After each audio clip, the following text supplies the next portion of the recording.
So welcome, Stephen. Thanks, Christina. Hi, Judith. Hi, good to see you. Good to see you. So we've been chatting a little bit about how to create longevity in your career and how do you move from A to B and potentially change business types and even industries. And Stephen, you've been a bit of a master at that. So we'd love to just explore that conversation and just see what your insights have been and what our insights have been, because we've been on similar paths as well. So that's our topic for today. It sounds like fun, which is probably the thing I always look for in a job. If I'm not having fun, I find a new job.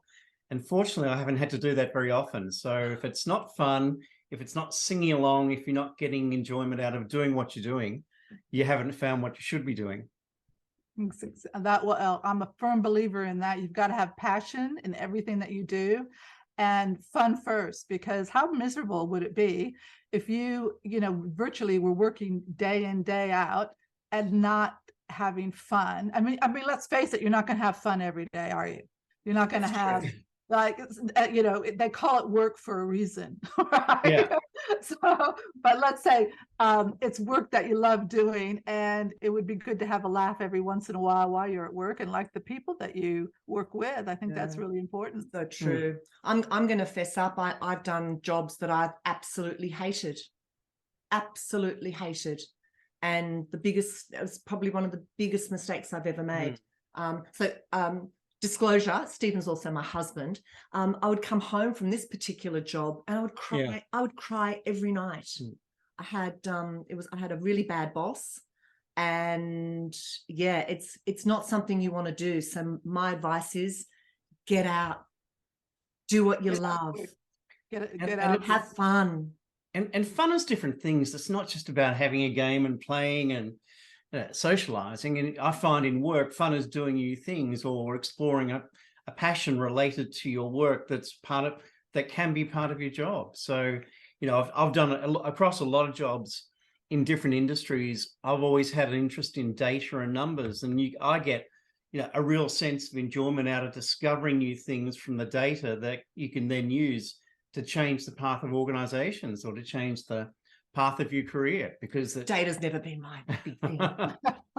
But what's fun for one person is not fun for someone exactly else. And that's what's so brilliant, right? That's what's so brilliant about workplaces, is that you have the different strengths.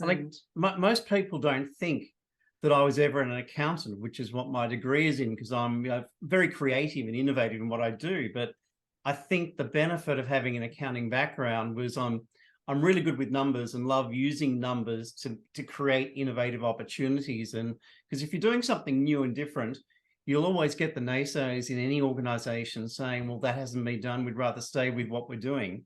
But if you can start showing them some proof points along the way, and numbers can be a really good thing, particularly if it's the accountant you're trying to justify this to, then that's, for me, that's one of the senses of enjoyment. You might have a very creative passion that you want to do, which has happened to me at times in organizations. But the way you get to first base is to show an economic rationalization of that first, to do the really creative thing that's going to involve taking a financial risk for the organization.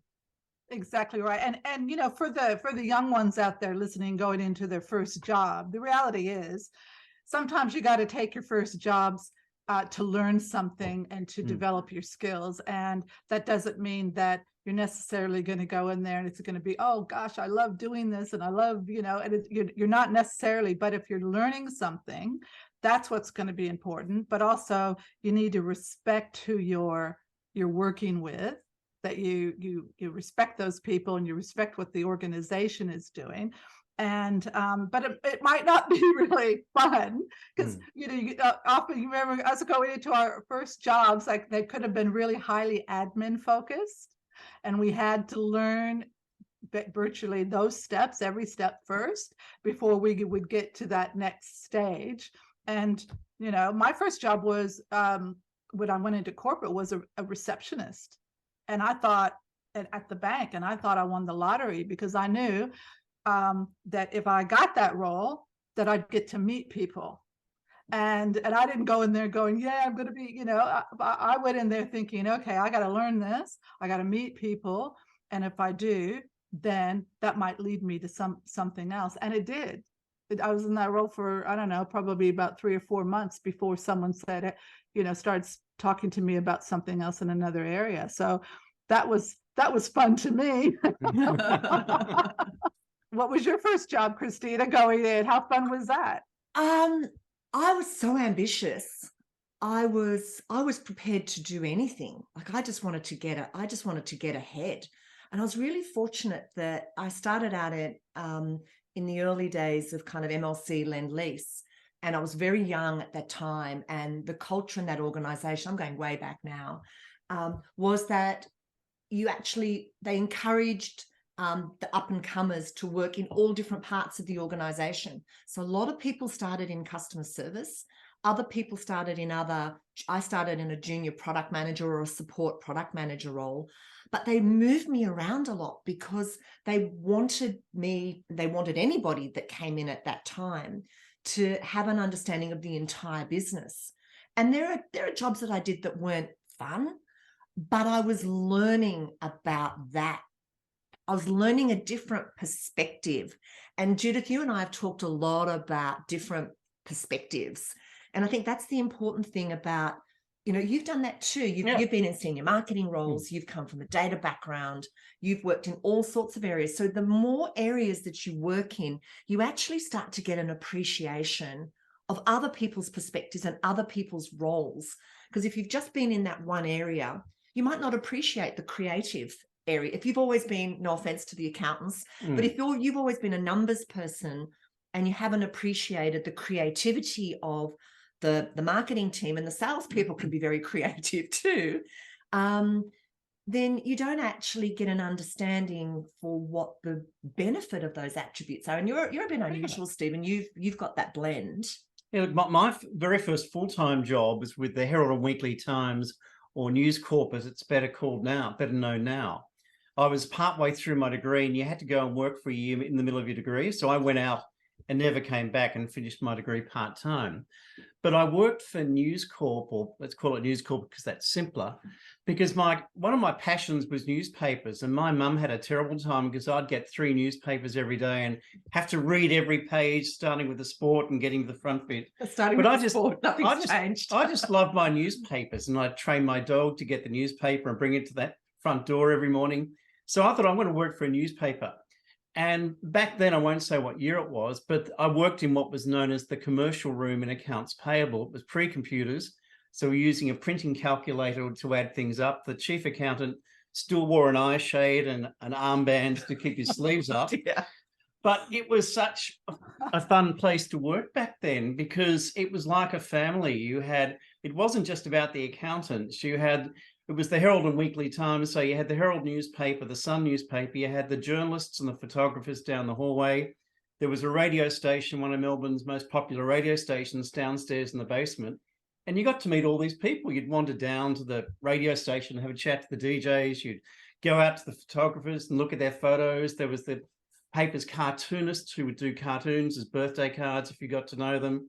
It was just a fun place to work. And while, typing in, adding up invoices every day was no fun, I learned a huge amount just about culture and the experience and teams from working in a really diverse organization back then, pre-technology. From then on, that was before Slack, way before Slack. And then I lasted there for about 2 years, but made a lot of friends and had a lot of fun and learnt a lot. And then from there, I went to organizations in varying states of moving into technology. So technology has also been a big part of my career in applying that to customer solutions as well as to business processes. So how did you get into banking from there?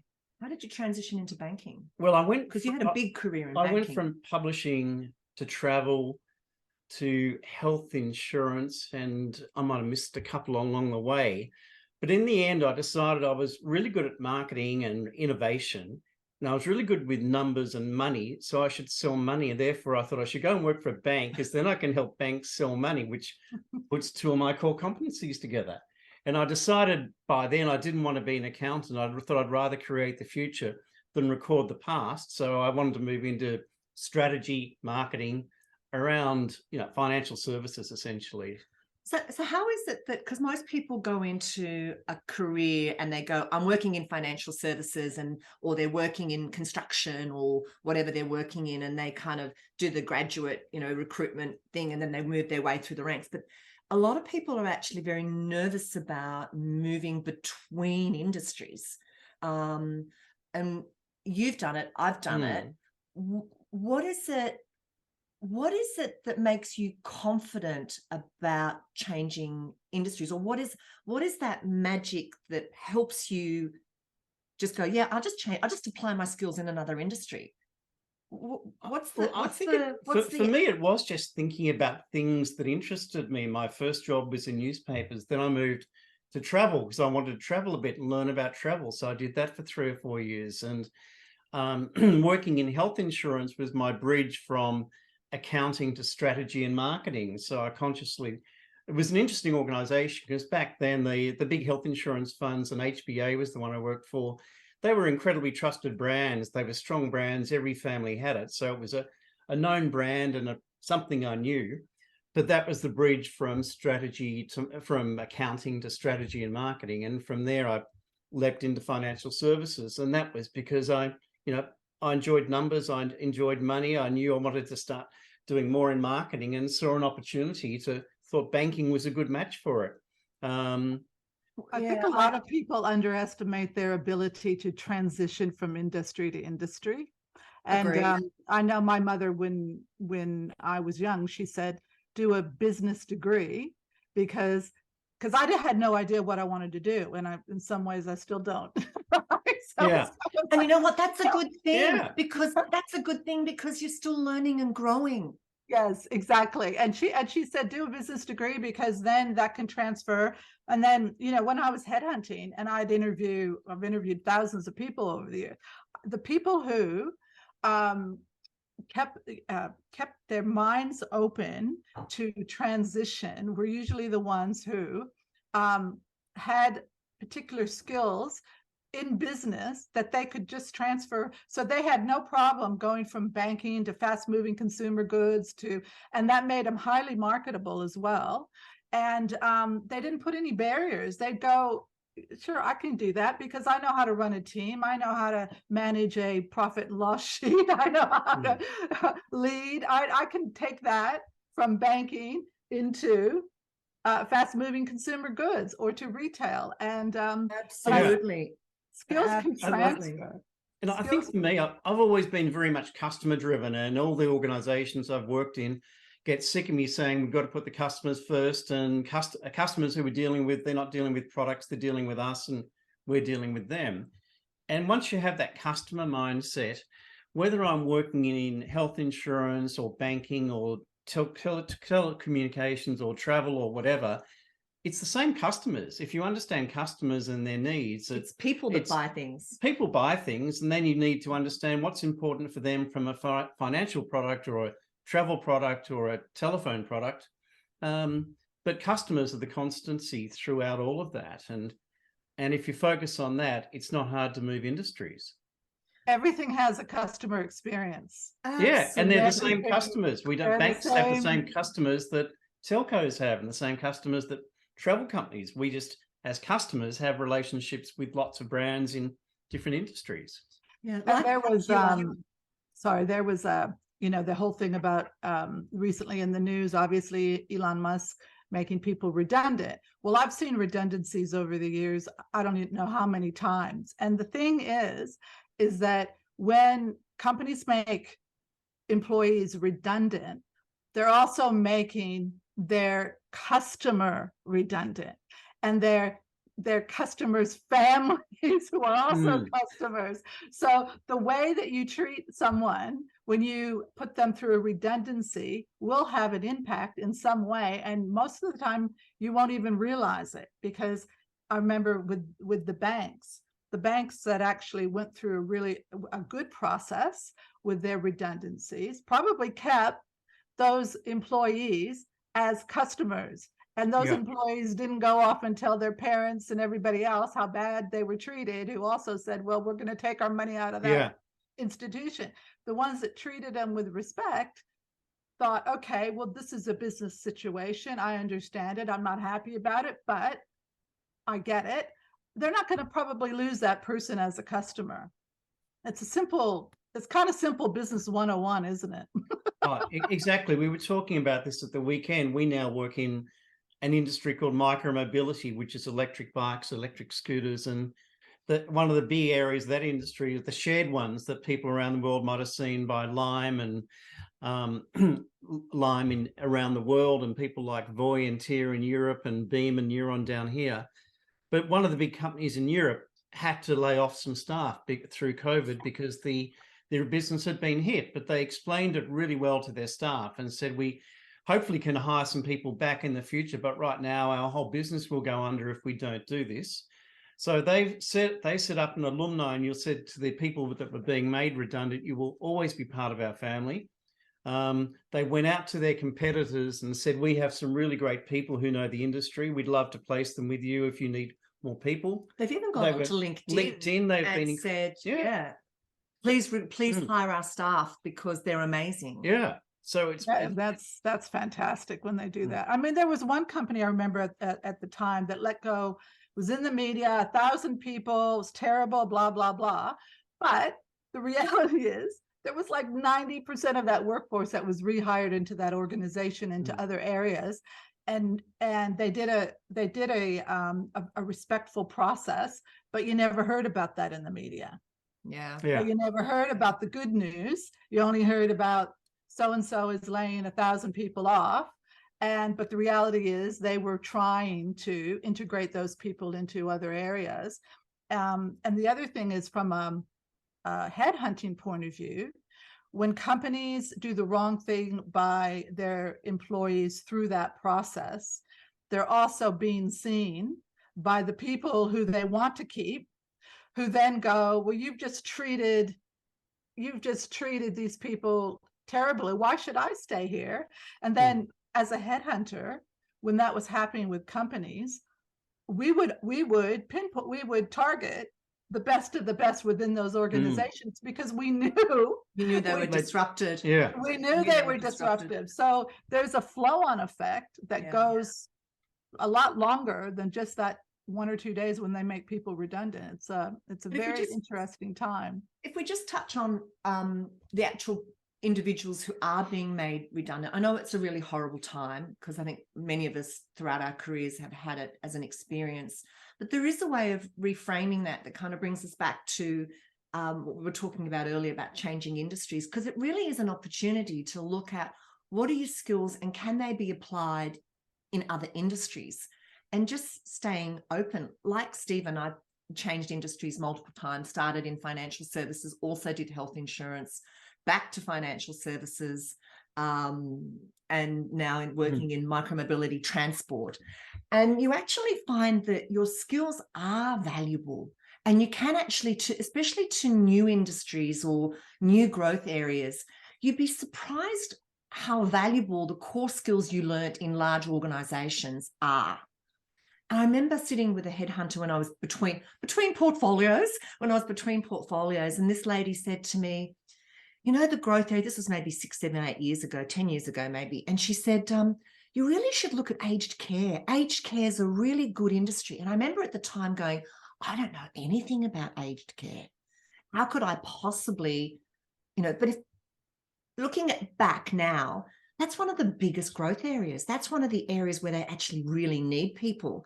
And if I'd have taken her advice at that point and stayed I chose not corporate in the end. I chose to continue to do entrepreneurial things. But gee, what amazing advice to actually change industries. Exactly right. And the thing is, whether you go from one company to the next in the same industry, so if you go from one bank to another bank, you still have to learn their products. Their products aren't exactly the same as the company that you're leaving. So why can't you go then learn a product in a different industry? It's not that difficult. It's just a different product. Customers, everything, the same skills apply to pretty much every industry. And like we said, it all comes back to that customer experience, looking at what is that product? How am I going to get it to market? What do we need to do? What are the systems? leading and managing people, depending on where it is. There's technical issues. There's certain basic things that you have to go through with every organization. And the thing that I would see is candidates would actually put too much emphasis on that. And then this fear factor would come through, like, oh, I can't go from retail banking into private banking because I've never been in private banking before. Even from division to division, there'd be a fear factor. And you kind of go, yeah, but you've led a team, haven't you? You've run this big division. Yeah. What's the difference? The product's different. Just learn the product. Everybody has to learn it. That is so true, but we all get caught up in our own insecurities. It's like, unless I can nail it the minute I walk in the door, I'm not going to get the job, so I'm not even going to apply. That's exactly right. And I hate to say it, and I hate to put a gender on it, but women tended to be the worst as far as not going for opportunities because of that fear factor. And it's because they didn't have people in their corner who were giving them, being advocates and mentors to them as much as the guys were. So they would go that maybe the time's not right. I don't have this. Where a lot of times the guys would go, sure, I'll go for that. And because they've got somebody in their corner that says, why wouldn't you? So, it boils down to having those people in your corner as well. You've got to have those. I mean, I always looked at the fact that, you've got to, when you're going into a new business or a new job or whatever, the first and foremost, the most important thing as a skill level is being able to communicate with people and understanding just the basic common courtesies and how to deal and how to handle people, and then connecting. So true. So true. Connect with the right people and collaborate with them. I'm coaching somebody at the moment, and she's a very, very bright and talented young lady. And she's just moving through that from doing to managing, leading. And it's really beautiful to watch and to coach, because we get so caught up in needing to know the skill of being able to do the output, being on the tools, so to speak. And the more you go through your career, it's more around what you were just talking about, Judith. It's understanding people, being able to communicate, understanding human nature, understanding a bit of psychology, good manners, inclusiveness. There's a whole bunch of other things that become way more important than being on the tools. And yet we all get caught up in, oh my goodness, I don't know the specifics of this job or this industry. It's like, well, actually, that's not what we're paying you to do. We're actually paying you to do the other things, to lead, to manage, to lead conversations, to engage people in different perspectives. Doesn't matter what industry you're in. It's the same stuff. Well, one of my first managers said to me ages ago, make sure you hire people better than you at that, make sure you surround you said that. With good people, and you're not going to be a master of everything. You're not going to know everything, but get people. And also, if you've ever read Richard Branson's book, they're great books. He says the same thing. He got people in who were really smarter than him, is what he said, in what they do. And you can't do everything when you're running a business. And if you try, you can do you need to know what the functions are in your business, but you're not going to be the best at it. No, and you can't micromanage the future and strategy. That's where you really need your really smart people. If it's a very disciplined business process, then maybe there is more micromanagement. But if I'm creating the future, which has always been one of my mottos about wherever I work, you want really smart people where you together work out a strategy, then let them go and do their part of it. You don't need to supervise them every day. You catch up once a week to review progress. You become more a strategic problem solver than you do actually running every project day to day. It's the problem solving, getting through over the speed humps or the bottlenecks you find along the way that becomes really valuable. Exactly. Clearing the pathways for others to do their job. Yeah. Picking up the doggy do so no one else steps in it. That's true. And giving them the go ahead to do it too. Don't micromanage them, giving them the responsibility to do it. Because they are good at it. Yeah, showing trust, essentially. Trust. That's a word we don't hear very often these days. No, well, it was funny because that was what, again, I've given speeches on trust going back more than 20 years. Because working in banking, banking, traditional bank people thought they had loans and deposits and maybe credit cards and those sorts of things. But banking is fundamentally a trust business.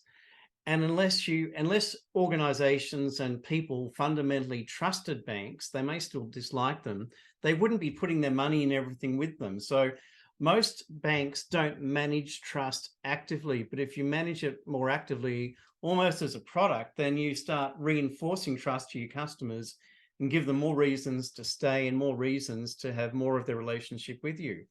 So trust for your employees. Humanizing. You're humanizing. humanizing. Yeah.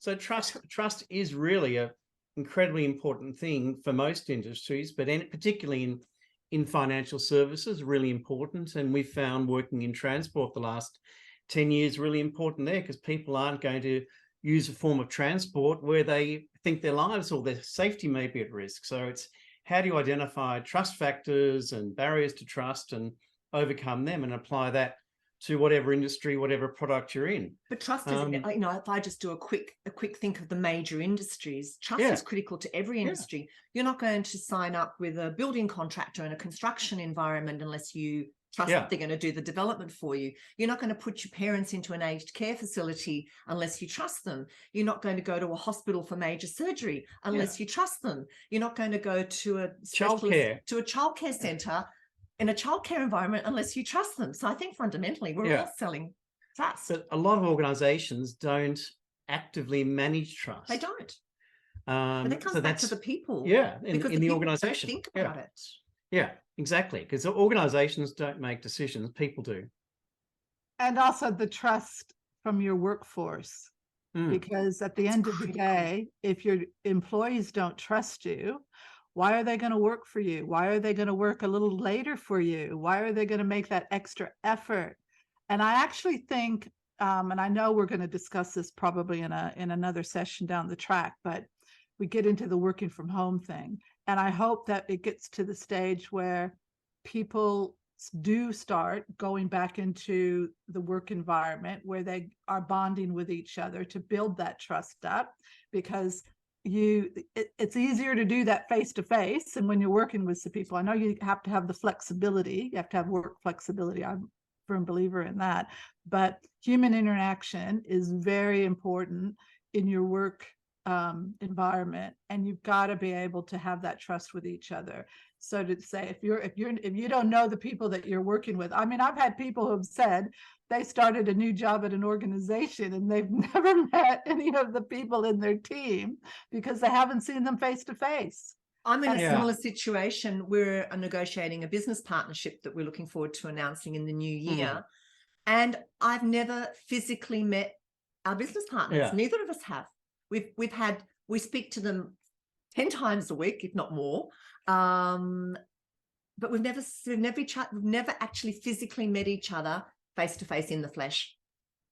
If I put my headhunter hat back on, the ones that I could headhunt out of organization didn't have that strong bond with their employer. Like that, they might have loved their job or whatever. They were movable. The next step, but the ones that were immovable were the ones that were so bonded with their organization. It was like a family for them. And it was very much like, I'm not going to move unless it's just too good to pass up. And that was very hard because the companies had spent time to make sure that they built trust. And so, and for an example, companies that where the employees don't have to ask for an increase, that the employer says to them, you've done such a great job, we want to give you an increase, or they're proactive instead of reactive with their workforce. And I know that's few and far between these days, but that's the key, I think, in building a really solid workforce is being proactive with them and building that trust so they know they've got the company has your back. And they're going to, and even if they do leave, they're going to go with fond memories. You know, if they do leave, they're going to go, I loved working there, you know, the great people, and they keep those connections through their work life. Because there was one organization that I recruited to that had an awesome culture, and they built the company up to a really good level. They eventually sold, but all those people in those early days were so bonded, and they kept their connections throughout their careers. And some of them, when the company, before they sold, they got to a certain level in their position, they couldn't go any farther because the company just didn't have the role. And so they would leave the company, but because of the great experience that they had, they would come back when the higher level role was available. Yeah. So, you know, they'd go out and get some experience for a couple of years somewhere else, but they kept those connections and they loved the company. And that's such a cool thing to see. I mean, that is great when you see companies treating people like that. So basic. I mean, it really is. It's like treat people It comes like down to human skills, doesn't it? I mean, at the end of the day, strip everything away. It's, you know, as we said earlier, people make decisions. You know, organizations aren't buildings. Organizations are made up of people, and people make decisions, and it's the human skills. Yeah. Look, my experience with that was NAB. I was there for nearly 10 years, which is, I think, the longest I've ever worked anywhere. But it was a great culture, great organization. And I think Don Argus was the CEO through most of that time. And a lot of it would go back to Don, and the team he built around him was just fantastic. So we could make major changes relatively quickly and had huge success for a sustained period. But then a lot of that core team, we all sort of left NAB about the same time, all with fond memories, went to other banks or consultants, because we all had the confidence to leave because we knew we were good at what we were doing and could take our skills elsewhere. And within industries, different organizations are at different points in their development, and different industries are at different points. And because of what we'd done at NAB back then, particularly in building all around customer information and customer-driven strategies that generated NAB's success, we were way ahead on the customer curve than other industries and every other bank in Australia. So that gave everybody who was involved in that at NAB a chance to go out as consultants to banks, to technology companies, pretty much all around the customer stuff, and bringing that. I went to CommBank. One of my other friends at NAB went to Bain Consulting. Others went to Microsoft. But it was all because of what we'd done around customers that created those opportunities. And then a lot of us linked up outside of NAB and worked together in different ways. So, you know, really good example of that. And but also that's sometimes so you get people who don't have the confidence to leave, and sometimes that becomes an issue for organizations. They're good at what they do, but they probably don't have the risk-taking part of their personality that gives them the confidence to leave a little bit. I used to have a fridge magnet saying everything is sweetened by risk. And I really thought about it that way. If you don't take, you know, in banking, risk return, the greater the risk, the greater return, also the greater the downfall. But in your life, if you're not going to take risks, you're not going to learn and experience new things. Now, what you said there about working at the NAB in the early days, and you kept contact with those people. Yeah. And so they became a really important part of your network that you could probably call upon during your career journey. If you're not making those contacts, if you're not, you know, you're not bonding. Now, let's just say you were at NAB back then, and you were working from home full time, didn't go into the office, and you were doing your job and you were happy doing it, but you didn't get to go in and you didn't meet people. Those connections aren't knocking on your front door, right? Yeah. I think it's much harder now. I think people now need to work more. They need to put in more effort to create those connections and build those relationships and build that trust, because it is harder. It is much harder. Do you think so? Now I'm gonna throw it out here that I'm thinking. I actually don't think it's harder. I just think it's different.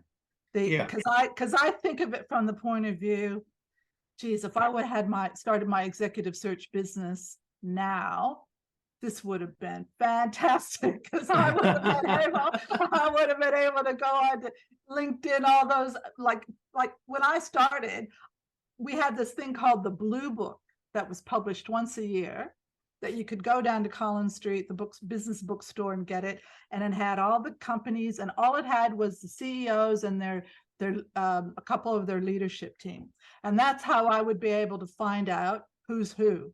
And the only other way is basically knocking on doors and meeting people. Now, if I could have gone on LinkedIn and said, CEO search, let's do. I think it's harder. I think it's harder because you have to make an effort. Like, it's harder because when we were all growing up in corporate land, we were all in the office because there wasn't a pandemic, and you would bump into people and there'd be all that incidental stuff, and you'd meet people through incidental and interactions. Whereas now you actually have to make an effort. And there seems to be, and I know this is going to be a subject of one of our other podcasts, there seems to be a bit of a trend towards texting, slacking, WhatsApping, and not actually picking up the phone.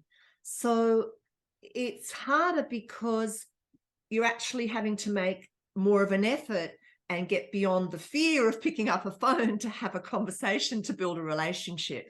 But I agree with you from the perspective of having more data available. You know who all the executives are. Oh, that's so much easier. But you still got to, pull your finger out. Yeah. And actually put some effort in. You can do a lot of things remotely. And, I've been working remotely for 20 years, so since way before COVID.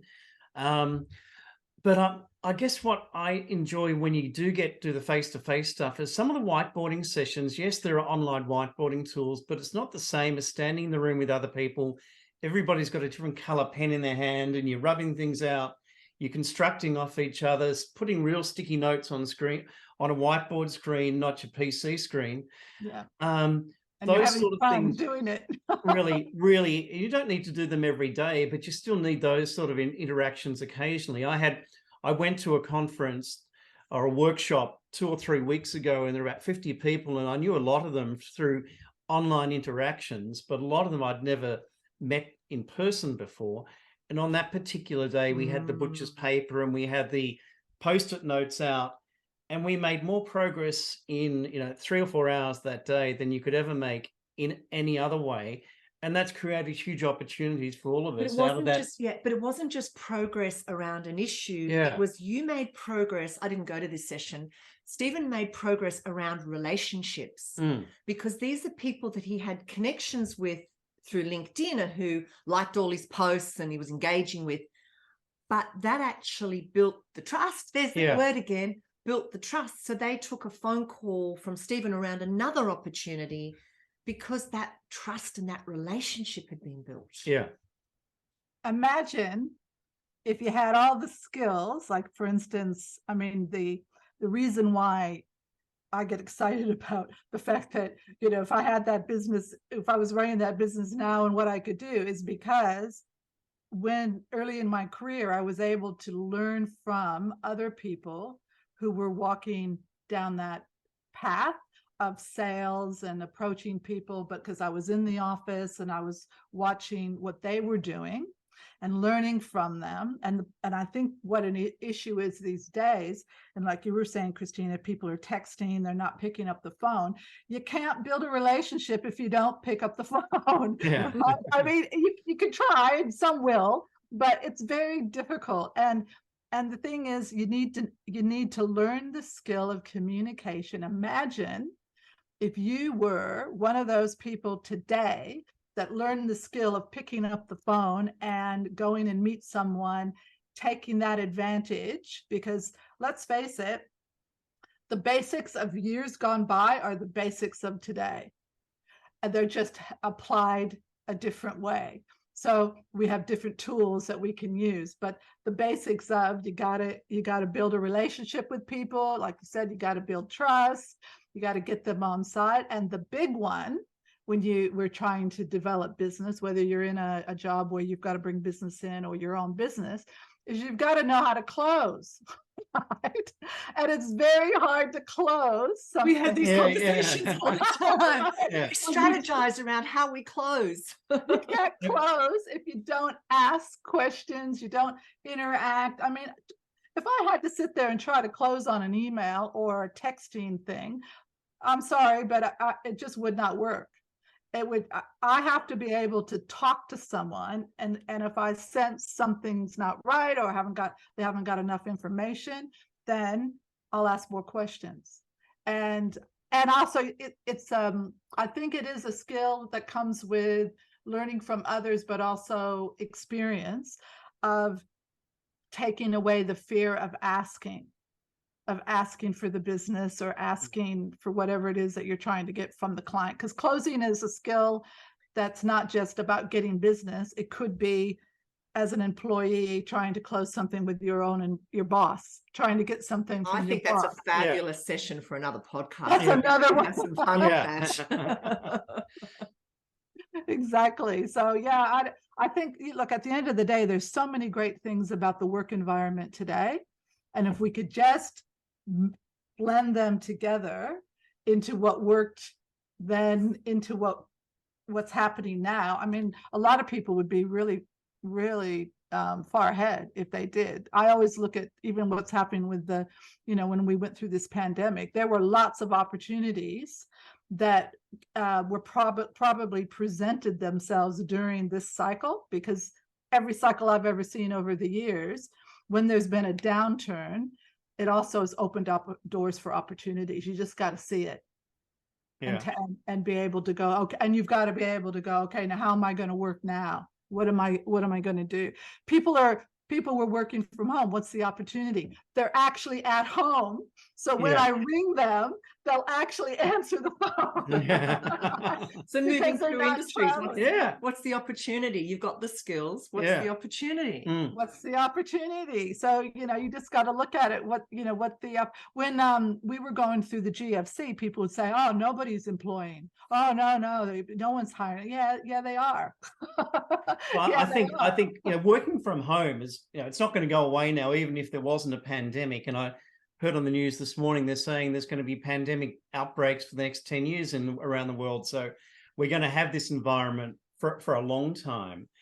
And so I think, as well as working from home, leading from home is going to become a really important skill for people. Yeah, I think leading from home is going to become a really important skill. And how do people adapt to that, and what tools do they employ, and how do they engage with their team one-on-one and as a team, so they're effective leaders, whether or not they're pressing the flesh with their staff on a regular basis. And it can also be, it can happen very quickly. I had a game of golf with a friend yesterday who's got his own business, and they had a COVID case on Tuesday.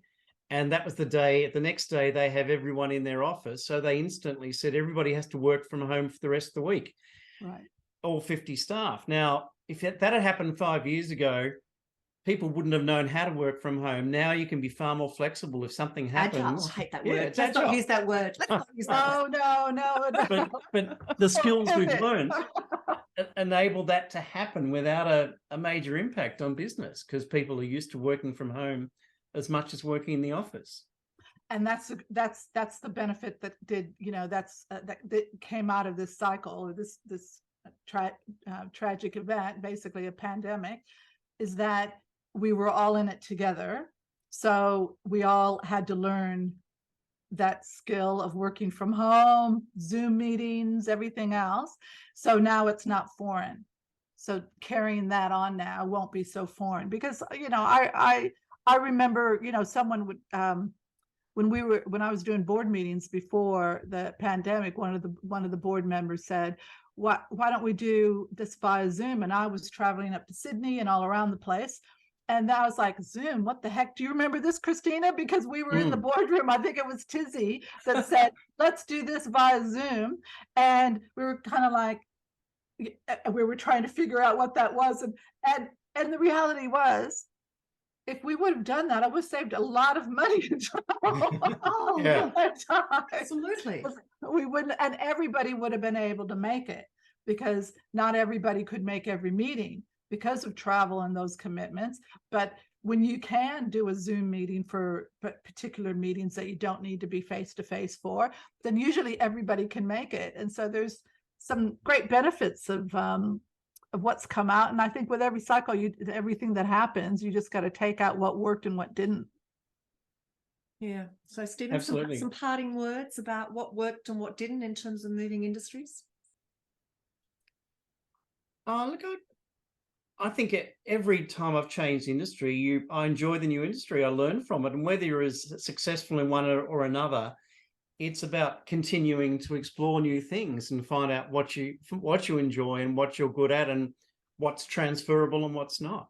Yeah, it's different, and I've gone smaller and smaller, I guess, in some respects. I think one of the interesting things, if you're lucky enough to work in a large business that invests in something like NAB invested in all the customer information systems back in the 80s and 90s, I could go into smaller businesses that hadn't had that benefit, but rapidly smaller businesses could move quicker. And if they believed in a customer focus from your learnings in a big organization, you could help them get to a really strong position much quicker.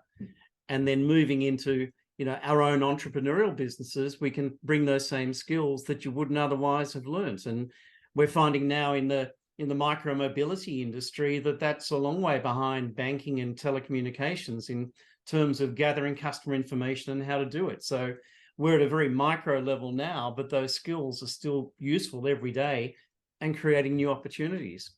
Absolutely. That's a very good point before we let you go.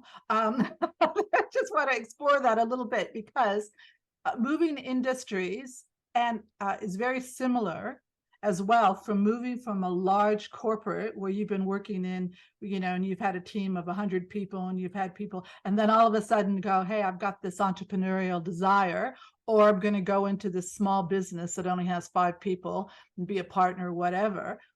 When you're going from a large business to a small company or starting your own, that has its own challenges. Oh, Absolutely. yes. Yeah. Subject of another podcast. That's another, and Yeah. and I would have executives all the time they'd get to a certain point in their career and they'd go, oh, I've been working for the large companies for a long time. I really want to go out and do my own thing now. And, I'd go, are you really, careful what you wish for. Exactly. Careful what you wish You'll for. be turning the lights on and you'll be answering the phones and you'll be doing do you get that? And sometimes they don't know what they don't know. So when you did that, what was it like? What were the sort of the first things that you noticed what was like the aha moment, or like, oh my God moment? I didn't realize this was going to happen. I don't know whether I really had one of those, because I think the other thing you learn working in the big organizations, you understand their pain points and where they're having trouble to move. And partly it's because of their structure and culture. They can't move quickly, or there are things they will never do. So if you're leaving them, you can either go out and potentially find another smaller employer or set up your own business to consult back to the big organization to solve that pain point from outside because they can't do it from inside. Or you can go and work for a business or create a business that does that, solves that pain point and disrupts the big business. So I've often done things like that. I went into a company called Pinpoint that ran most of the big banks' loyalty programs through the 90s and noughties. And Pinpoint were a really great organization, but they weren't into payments. And coming from banking, I went to Pinpoint and said, well, you're already in payments. You just haven't realized it. Loyalty is all about payments. What if we add payments to your mix? It'll supercharge your revenue and your value proposition to your customers, which they did. Pinpoint, continued to be successful in loyalty and in payments. And then they actually sold to MasterCard in about 2014, 15 for a huge amount. So it was taking things the banks couldn't do, building a business around it. With Kim Harding was their CEO, who was a really passionate leader who brought lots of good people in. And then it got to a point where they were so good at what they did, then MasterCard saw the value in acquiring that and bringing it back to the industry under MasterCard. So someone going into a small business from a large organization, what would you advise? What's one of the things that you think they should really sort of be aware of, like going in from a human perspective? I think they really need to, one, be comfortable they think they could work in a smaller organization, but really spend time. The smaller the organization, the more important it is to get to know the the leaders or the key shareholders if they're actively involved in the business, and find out if they're really committed to the path you would like to go down in that industry or in that business. I'd forgotten about it earlier, but I went to one business in the middle of my career that I thought would have been a lot of fun, but I got in there and the chairman and CEO were not the right people for me or most people to work with. And I could have, maybe I was too young to really interview them the right way at the time, but looking back with that particular job, I should have spent a lot more time getting to understand the key people in that organization before I left a big organization to go there. It's a tough one because they may only be presenting to you what they want you to see. Yeah. And therefore you don't, yeah. And there's a reason why we have prenups. Yeah. That's right. And so, that's, I wouldn't beat yourself up on that, because that happens a lot with people, because they'll, if someone has an agenda, or if they want you to only see what they want to present, then that's all you'll see.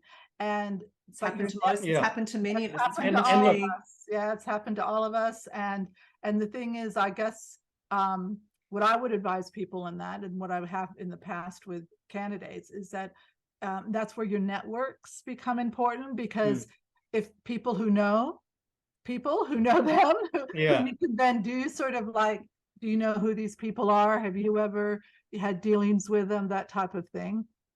Do some background information. Or if you're going from a large organization to a small and you're not sure, then you might consider going in on a contractual basis.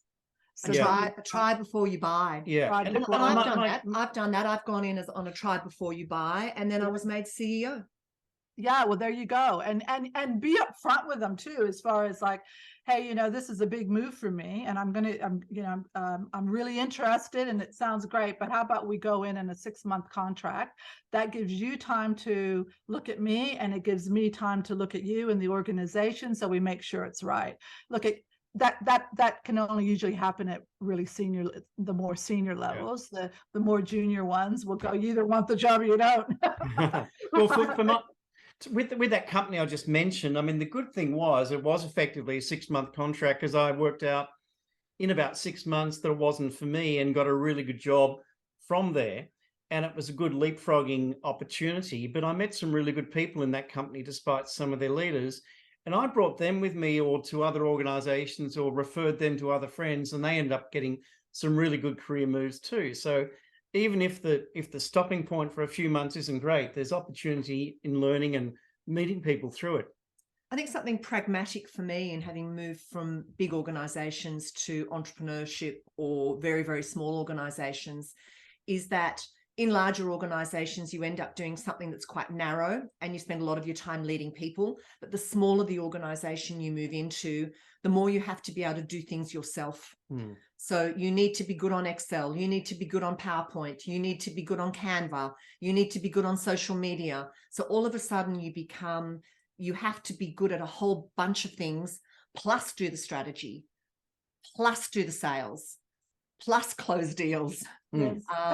So it actually is, and I think it's going to be worthwhile, Judith, you and I have talked about this, that we actually have a completely separate subject on this, because it is quite significant. Don't underestimate, if you've been a long time in a large organization and you've been supported by lots of people who have done lots of things with you, for you, it's a very, very different world going into a much smaller organization, or into a 2, 3, 4 person startup.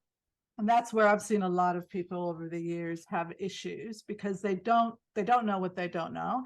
And then they are used to sort of running a big show and having things paid for them, and getting a regular salary. Oh, that's the other thing. That's the other thing. And then going into a smaller situation where, you know what, you do have to do everything. You do have to be quality control. You have to be the person who gets out there and knocks on the doors and makes the calls and closes the sale. That's what you have to do, right? And then based on that success, you can start hiring people. Yeah. And it's actually good for the owner or the people who are running the show to understand what all the mechanics are, so that when they do start hiring people, they understand what that role involves, and they do hire people who can do it better. Because again, like we discussed, you're not going to be great at everything, but you do need to, when you're going into a small business and setting one up, you need to do a lot of work, and you're gonna work a lot harder and a lot longer than you would have where you were just doing one particular role, where you had your leave and your everything. That doesn't happen when you're, and that's the trade-off. And again, Christina, that's probably another whole show. Well, Stephen, it's been an absolute delight. It's been fun. Thank you for Christina. Thank you. I think that this was a 2 coffee show.